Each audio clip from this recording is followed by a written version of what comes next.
कि एक जिम्मेवार बिहारी होने के नाते बिहार का भी चिंता होता है। बिहारियों के साथ न्याय करना है तो डोमिसाइल जरूरी है, बिहार भी बांग्लादेश बन जाएगा। ये जी नमस्कार, स्वागत है आप सभी का हमारे चैनल सीटेट अधिगम में। दोस्तों, आज के इस वीडियो में हम लोग बात करने वाले हैं डोमिसाइल को लेकर। जी हाँ दोस्तों, जैसा कि आप सभी जानते हैं, डोमिसाइल को लेकर पिछले दिनों विधानसभा के सत्र के दौरान शिक्षा मंत्री जी ने कहा कि डोमिसाइल जो है तत्काल नहीं लगेगा। बातों को इस टेक्निक के साथ कहा गया है कि इस पर हम लोग चर्चा आगे वीडियो में करेंगे, लेकिन टॉपिक आज का ये है कि ये डोमिसाइल नहीं लगा रहे हैं। और इन लोगों का इंटरव्यू आप अगर देखें मीडिया में तो ये कहा करते हैं, बिहार के जितने भी वरिष्ठ नेता हैं इनके मुंह से कहा जाता है कि बिहार अगर लेबर सप्लाई ना करे तो पूरे हिंदुस्तान में ताला लग जाएगा, पूरे हिंदुस्तान में जो है आफत आ जाएगी। शर्म आनी चाहिए ऐसी बातों को कहते हुए। इन लोगों की मंशा डोमिसाइल न लगाकर यही है कि बिहार का जो पहचान बना हुआ है अब तक लेबर स्टेट का, वो खोना नहीं चाहिए। इन लोगों को शर्म भी नहीं आता ये बात को कहते हुए। इनको फक्र महसूस होता है कि हमने एक बहुत बड़ा बात कह दिया, और जो है कहीं ना कहीं ये सारी चीज़ें सुनने के बाद दुख होता है, लेकिन इनको फर्क नहीं पड़ता। आज की इस वीडियो का टॉपिक यही होने वाला है कि डोमिसाइल को लेकर भारत के पूरे राज्यों की मंशा और वस्तु स्थिति क्या है, इस पर हम लोग डिस्कस करेंगे।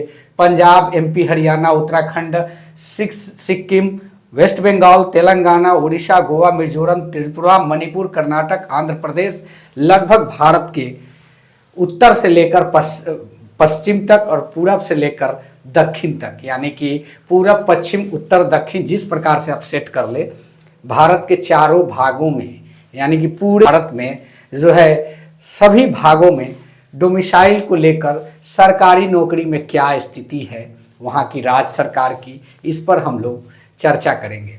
साथ ही साथ चर्चा करेंगे कि बिहार सरकार कितना एक जो है दयावान बना हुआ है, इस पर भी हम लोग चर्चा करेंगे। यहाँ पे आप देखेंगे कि कब आएगा TRE 4, ये तो आएगा निश्चित है, लेकिन अगर ये काम नहीं होता है तो आप समझें कि TRE 4, 5, 6, 7, 8, 9, 10 जितना आ जाए, बिहार की बेरोजगारी दूर नहीं होने वाली है। अभी आप लोग जानते हैं कि बिहार के सारे महकमा में जितने भी सरकारी विभाग हैं, सब में वैकेंसियां लगभग जारी हो गई है, लेकिन ये एक डोमिसाइल और एक आरक्षण ऐसा मुद्दा बन गया है कि कहीं ना कहीं इसको लेकर पूरी उहापोह की स्थिति पैदा हो गई है। अभ्यर्थी बेचैन हैं, नाराज है, देख रहे हैं कि सामने रसगुल्ला रखा हुआ है लेकिन उसको खा नहीं सकते, ऐसी स्थिति से गुजर रहे हैं। बात करेंगे बहुत सारी चीज़ों पर। यहाँ पे डोमिसाइल अब नहीं लगेगा, शिक्षा मंत्री जी विधानसभा सत्र के दौरान कहे थे, इस बात को आप लोग जानते हैं। इन पर भी आएंगे, बात करेंगे। TRE 4 से पहले स्टेट सीटेट तय। जी हाँ, TRE 4 से पहले सीटेट और स्टेट 100% हो जाएगा तो कहीं ना कहीं बहाली की क्या स्थिति रहेगी, आप यह सोच सकते हैं। कंपटीशन कितना बढ़ जाएगा। जी हाँ, कंपटीशन तो स्वाभाविक है, बढ़ेगा, लेकिन वही हम लोग सबसे पहले बात करते हैं। पहले ये शिक्षा मंत्री जी का स्टेटमेंट को सुने। और जो डोमिसाइल नीति की आप बात कर रहे हैं उसके बारे में अभी तत्काल वो लागू नहीं है। तो आप लोगों ने सुना कि डोमिसाइल को लेकर शिक्षा मंत्री ने साफ कह दिया कि जो है तत्काल अभी इसके नहीं लगने की पूरी संभावना, चाहे तत्काल नहीं लगेगा, एकदम क्लियर कट बात है। लेकिन यहाँ से एक बात और निकल के आती है कि तत्काल का मतलब कि अभी जो बहाली प्रक्रियाधीन है, यानी कि TRE 3 तक की ही बातें हो रही है, 4 की बातें नहीं हो रही है। तो कहीं ना कहीं ये डबल माइंडेड बात कह के निकल गए हैं, लेकिन ऐसा नहीं है। इससे ये नहीं साबित होता कि TRE 4 में जो है डोमिसाइल नहीं लगेगा, निश्चित रूप से लगेगा। आप देखिएगा, हमारी बातें सत्य होगी।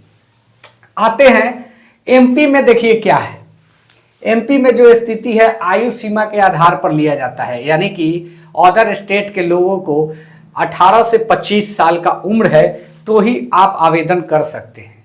अब यह समझे कि ग्रेजुएट लेवल का कोई वैकेंसी हो यानी कि अगर कोई स्कूल का ही मान ले, शिक्षण संस्थान का ही मान ले, तो एक बीएड करने में आपको कितना टाइम लगेगा? 2 साल का कोर्स है। ग्रेजुएशन करने में आपको 20 साल वहाँ ख़त्म हो जाता है पूरी तरीके से। तो 15 2 17 3 20 साल की उम्र हो गई। तो कहने का मतलब कि 2 साल डिग्री, 22 साल आपका हो गया। 23 या 24 साल में आप सीटेट क्वालिफाई करेंगे। अगर जल्दी जल्दी सब डिग्रियां मिलते गया लाइन बाय लाइन तब, तो कहने का मतलब इन्होंने जो है बहुत कम मात्रा में, बहुत कम 1 से 2% बाहरी राज्य के लोग ही इसमें हिस्सा ले सकते हैं, क्योंकि बहुत कम ऐसे स्टूडेंट मिलेंगे कि बीएड करने के तुरंत बाद सीटेट भी पास कर गए और उनकी उम्र जो है अभी तक 24 ही है। सोचने वाली बात है। तो इन्होंने जो है आयु सीमा के आधार पे छांटने का काम कर दिया है। वहीं बात करते हैं पंजाब में, तो पंजाब का क्या है कि वहाँ के स्थानीय भाषा का आपका ज्ञान होना चाहिए, यानी कि पंजाबी आना चाहिए, तभी आप वहाँ पे सरकारी नौकरी का आवेदन कर सकते हैं। हरियाणा की बात करें तो आपका डिग्री या डिप्लोमा जो भी है आपका हरियाणा का होना चाहिए, तभी आप आवेदन कर सकते हैं। उत्तराखंड की बात करें तो आपकी पूरी पढ़ाई उत्तराखंड में होनी चाहिए, तभी आप उत्तराखंड में नौकरी ले सकते हैं।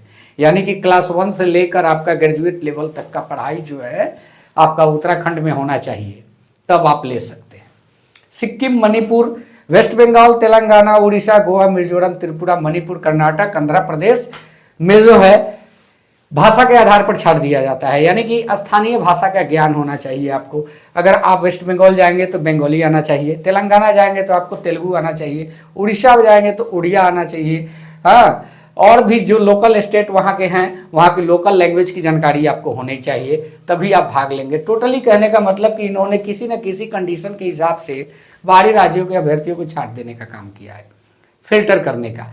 और हमारी जो गवर्नमेंट है, बिहार गवर्नमेंट, इसको आप चालाक कहेंगे कि भ्रष्ट कहेंगे कि मतलबी कहेंगे, आप खूब डिसाइड कर लीजिए, क्योंकि हमारे पास तो शब्द ही नहीं है बयान करने के लिए, आप समझ सकते हैं। तो ये तंत्र है बिहार का। सभी राज्य जब लगे हैं कि बाहरी राज्यों के स्टूडेंट हिस्सा ना ले किसी बहाली में, तो हम लोग यहाँ पे दिल खोल के बैठे, आओ।